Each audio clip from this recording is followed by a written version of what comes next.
दौलतपुर नाम के छोटे से गांव में हर साल ठंड पड़ती थी, लेकिन इस बार ठंड कुछ अलग ही स्तर पर थी। जनवरी का महीना अभी शुरू ही हुआ था और ऐसा लग रहा था सर्दी अपनी चरम सीमा पर पहुंच गई हो। गांव के छोटे छोटे घरों की छतें सुबह ओस की जगह सफ़ेद बर्फ की परत से ढकी होती। पेड़ों की शाखाएं मानो ठंड से सिकुड़ गई थी। सूरज भी ऐसा लगता था जैसे बादलों की मोटी चादर ओढ़े सो गया हो। ठंड का मौसम अमीरों के लिए तो बहुत ही सुहाना होता है, लेकिन गरीबों के लिए मुसीबत का पहाड़ टूटने जैसा है। यह ऐसे ही एक गरीब परिवार की कहानी है। सुरेश के परिवार पर ठंड का मौसम कहर बनकर टूटता है। और देखो, सूरज भी जैसे मानो लुका छुपी खेल रहा है। दिन भर कोहरा छाया रहता है। लगता है कि ठंड और बढ़ती चली जाएगी। सच में इस बार ठंड ने तो सबकी हालत खराब कर दी है। तुम बाहर कैसे जाओगे? तुम्हें तो सुबह सुबह उठकर सेठ रामचंद की दुकान पर जाना पड़ता है। हम तो फिर भी घर में रहते हैं और चूल्हे के पास बैठकर कुछ गर्माहट ले लेते हैं। क्या करें गोपी, काम तो करना ही पड़ेगा। सेठ जी को तो कोई फर्क नहीं पड़ता कि कितनी ठंड है। उन्हें तो बस काम समय पर चाहिए। अच्छा गोपी, तो अब मैं चलता हूँ, नहीं तो मालिक फिर से गुस्सा करेंगे। रवि के पापा, आज घर में बहुत थोड़ा सा आटा है, बस 2 ही रोटी बन पाएगी। 1 रोटी मैंने आपके लिए बांध दी है, दिन में खा लेना। बच्चों को आधी आधी रोटी खिला दूंगी। हे भगवान, बाहर तो बहुत ठंड है। इतनी ठंड में तो बाहर जाने की हिम्मत ही नहीं हो रही है।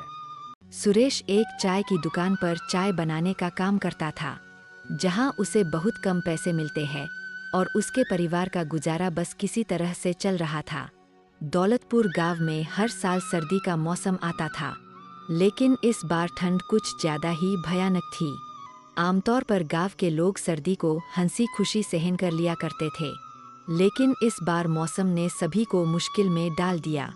ठंडी हवाओं के साथ साथ आसमान में घने बादल छाए रहते, जिससे दिन भर धुंध का माहौल बना रहता था। सुरेश को पता था कि सिर्फ 1 कप चाय पीने से पेट नहीं भरता, लेकिन वो हालातों के आगे मजबूर था। सुरेश, आ गया तू। चल जल्दी से सारे बर्तन धो दे। बर्तन धोकर फटाफट अदरक वाली चाय बना, ग्राहक आने वाले हैं। जी मालिक, अभी बर्तन धो देता हूँ। बर्फ जैसे ठंडे पानी में बर्तन धोना सुरेश के लिए बहुत मुश्किल होता था, लेकिन वो कहते हैं ना कि गरीबी सब कुछ करा देती है। उसने मालिक को 1 कप चाय दी और खुद भी 1 कप चाय पीने लगा।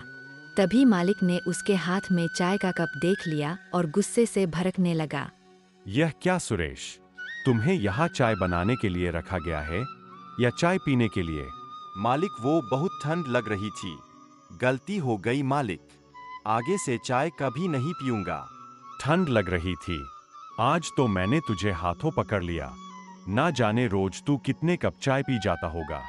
अब रोज के 2 कप चाय के पैसे तेरी सैलरी से काटूं, तब तुझे समझ जाएगा। मुफ्त का सामान मिला नहीं कि लूटना शुरू। बेचारा सुरेश सैलरी काटे जाने की बात से बहुत दुखी हो गया। उसे नहीं पता था कि 1 कप चाय की उसे इतनी भारी कीमत चुकानी पड़ जाएगी। शाम को उसे मालिक ने आधी सैलरी दी। मालिक, मुझे माफ कर दीजिए, अब से मैं चाय नहीं पीऊंगा, लेकिन मुझे पैसे पूरे दे दीजिए। मैं सच कहता हूँ मालिक, आज मैंने पहली बार चाय पी थी। वो पहनने के लिए गर्म कपड़े नहीं है ना, इसलिए मुझे ठंड ज्यादा लगती है। अरे वाह, पूरे पैसे दे दूं तुझे और मुफ्त की चाय भी पिलाऊं। चल अब भाग यहाँ से। सेठ रामचंद सुरेश को काम पर से निकाल देता है। काम से निकाले जाने पर सुरेश बहुत दुखी था। सुरेश ने आधी तनख्वाह से कुछ पैसे बचाकर घर के लिए कुछ राशन ले लिया और घर आ गया। घर आकर उसने गोपी को जब राशन दिया तब गोपी ने कहा, इस बार तो आप हर बार से बहुत कम राशन लाए हैं, क्या बात है जी? सुरेश ने गोपी को सारी बात बता दी। हे भगवान, तूने यह ठंड का मौसम बनाया ही क्यों? तुझे भी हम गरीबों के साथ मजाक करने में बहुत मजा आता है ना? तुम परेशान मत हो गोपी, देखना एक दिन सब कुछ ठीक हो जाएगा। यह कुछ पैसे मैंने बचा लिए, इन पैसों से तुम बच्चों के लिए गर्म कपड़े और अपने लिए भी 1 गर्म कपड़े खरीद लेना। वो तो ठीक है, लेकिन आपका क्या? आप रोज एक पतले से कुर्ते में ही काम पर जाते हैं। आपको ठंड नहीं लगती होगी क्या? आपको गर्म कपड़ों की ज्यादा जरूरत है, नहीं तो आपकी तबीयत खराब हो जाएगी। इन पैसों से आप अपने लिए स्वेटर खरीद लीजिए। बच्चों के पास तो अभी पुराने स्वेटर है, उनसे उनका काम चल जाएगा। मैं तो ज्यादा समय चूल्हे के पास होती हूँ, मुझे तो ठंड कम लगती है। सुरेश बाजार जाकर उन पैसों से अपने लिए स्वेटर खरीद कर ले आया। गोपी जब खाना बनाती तो बच्चे ठंड से बचने के लिए चूल्हे के पास ही बैठे रहते। मैं बाहर जा रहा हूँ, देखता हूँ अगर कोई काम मिल जाए तो। खाली बैठने से कुछ नहीं होगा। इस बार तनख्वाह भी कम मिली है। जी ठीक है, ध्यान से जाएगा और रात होने से पहले घर आ जाना। रात में ठंड बहुत बढ़ जाती है। सुरेश बाहर निकल जाता है। बाहर ठंडी ठंडी हवाएं चल रही थी।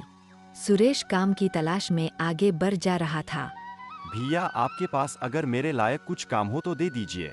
ठंड में तो वैसे भी मेरा काम बिल्कुल ठप पड़ गया है। मेरा खुद का खर्चा नहीं निकल पाता, उसमें मैं तुम्हें कहाँ से सैलरी दूंगा भाई। मेरे पास तो तुम्हारे लिए कोई काम नहीं है। सुरेश काफी जगह काम ढूंढता है, मगर उसे कहीं काम नहीं मिलता। हे भगवान, अगर काम नहीं मिला तो गुजारा कैसे होगा? सुरेश यह सब सोच ही रहा था कि तभी वहां पर एक बूढ़ी अम्मा आती है। बेटा, क्या तुम मेरी मदद कर सकते हो? मेरा घर यहाँ से कुछ ही दूरी पर है। ठीक है माता जी, चलिए अभी आपका सामान आपके घर तक पहुँचा देता हूँ। ये लो अम्मा, आ गया तुम्हारा घर। अम्मा, तुम यहाँ अकेली रहती हो? यहाँ तुम्हारे साथ और कोई नहीं रहता? अच्छा अम्मा, अब आप लकड़ियाँ जलाकर आराम कीजिए, मैं चलता हूँ। मुझे घर के लिए देर हो रही है।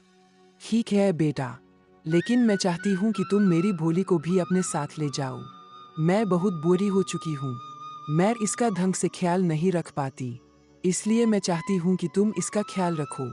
ठीक है अम्मा, अगर आप इतना जोर डाल रही है तो आज से आपकी भोली का ध्यान रखूंगा। ठीक है अम्मा, जैसा आप कहो, आपकी भोली का बहुत अच्छे से ख्याल रखूंगा। इतना कहकर सुरेश भोली को लेकर घर आ जाता है।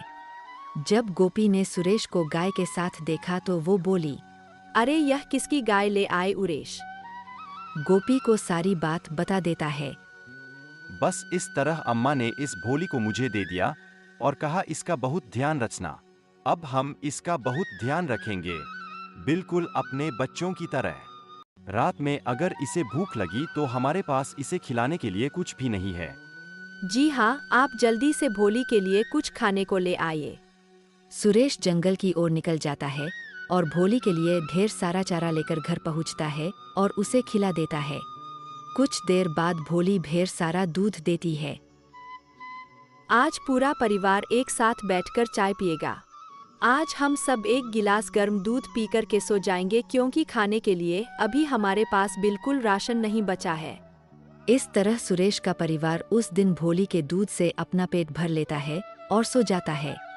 जी मैं सोच रही हूँ हमारे पास काफी सारा दूध हो गया है, तो क्यों ना आप दूध से चाय का काम खोल ले। अभी ठंड का मौसम है तो आपकी चाय काफी अच्छी बिकेगी। तुम ठीक कह रही हो, मुझे चाय का स्टॉल लगा लेना चाहिए, लेकिन अभी तो हमारे पास स्टॉल लगाने के लिए भी पैसे नहीं है। एक स्टॉल लगाने में बहुत सारा सामान लगेगा और सामान को खरीदने के लिए तो पैसों की जरूरत होगी। जी आप एक काम कीजिए, पिल्लूराम से कुछ पैसे उधार ले लीजिए। जैसे ही हमारा काम चलने लगेगा हम उनके सारे पैसे वापस कर देंगे। यह विचार तो तुम्हारा बिल्कुल सही है। ठीक है गोपी, आज ही जाकर पिल्लूराम से कुछ उधार की बात करता हूँ। सेठ जी, मुझे कुछ पैसे उधार चाहिए थे, वो मैंने ठंड में चाय का काम खोलने का सोचा है, बस उसी के लिए कुछ पैसे चाहिए थे। पैसे लेकर सुरेश एक चाय का स्टॉल खोल लेता है। भोली के दूध से चाय बहुत ही स्वादिष्ट बनी थी। चाय बनाते ही उसकी खुशबू आसपास में फैलने लगी, जिससे लोग उसकी दुकान पर पास आकर उसकी चाय का लुत्फ उठाने लगे। उसकी चाय में इतना स्वाद होता था कि अब सेठ रामचंद के ग्राहक भी सुरेश के स्टॉल पर आकर चाय का मजा उठाते थे, जिससे उसकी कमाई कम होने लगी। यह तो बहुत ही चालाक है। इसको मैं काम पर से क्या निकाला, यह तो मुझे ही टक्कर देने को खड़ा हो गया। लगता है इसको सबक सिखाना ही पड़ेगा। सेठ रामचंद मन ही मन सुरेश से और जलने लगा था और अब वो उसका स्टॉल वहां से हटाने का उपाय सोचने लगा था। सेठ रामचंद लोकल गुंडों को जानता था। उसने उन गुंडों को सुरेश को परेशान करने के पैसे दिए। सारे गुंडे शाम को सुरेश के स्टॉल के पास आए। चाय नहीं पीनी है, पैसा चाहिए, पैसा दे। यहाँ पर किससे पूछकर तूने यह स्टॉल लगाया? अब इस जगह के पैसे दे। चल अब जल्दी से पैसे निकाल, वरना यहाँ पर तुझे हम चाय का स्टॉल नहीं लगाने देंगे। पर साहब मेरे पास तो पैसे नहीं है।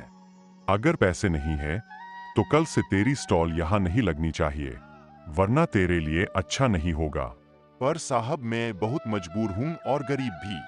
अब मैं इतनी ठंड में और कहाँ स्टॉल लगाऊंगा? मेरे पास दुकान किराए पर लेने तक के पैसे भी नहीं है। यह सब बहानेबाजी हमारे साथ नहीं चलेगी। कल से तेरा स्टॉल यहाँ नहीं दिखना चाहिए। अरे भाई, हमने तो कल उसको खूब धमकाया था, पर लगता है हमारी धमकी का उस पर कोई असर नहीं हुआ। अरे सिर्फ धमकी से कुछ नहीं होगा। जब तक उसे 2-4 डंडे नहीं पड़ेंगे तब तक बात उसके दिमाग में नहीं घुसेगी। ठीक है भाई, अब आप देखते जाइए हम किस तरह उसका स्टॉल बंद करवाते हैं। वो गुंडे फिर सुरेश के पास आते हैं। अरे तूने अभी तक चाय का स्टॉल क्यों नहीं बंद किया? लगता है तू ऐसे नहीं मानेगा। गुंडे जैसे ही सुरेश की चाय पीते हैं। अरे वाह, तू चाय तो बड़ी कड़क बनाता है। सच में बड़ी ही स्वादिष्ट चाय है। तू चिंता मत कर चाय वाले, अब तुझे हमारे होते हुए यहाँ से कोई नहीं हटाएगा। गुंडे डंडा लेकर वापस सेठ रामचंद के पास पहुंच जाते हैं और उसकी ही पिटाई कर देते हैं। यह ले अपने पैसे, और आगे से उस ठेले वाले को परेशान किया तो हमसे बुरा कोई नहीं होगा। गुंडे उल्टा सेठ रामचंद को ही धमकी देकर वहां से चले जाते हैं। सुरेश अब आराम से चाय की स्टॉल लगाता है और कड़कती ठंड में लोगों को गर्मागर्म चाय पिलाता है।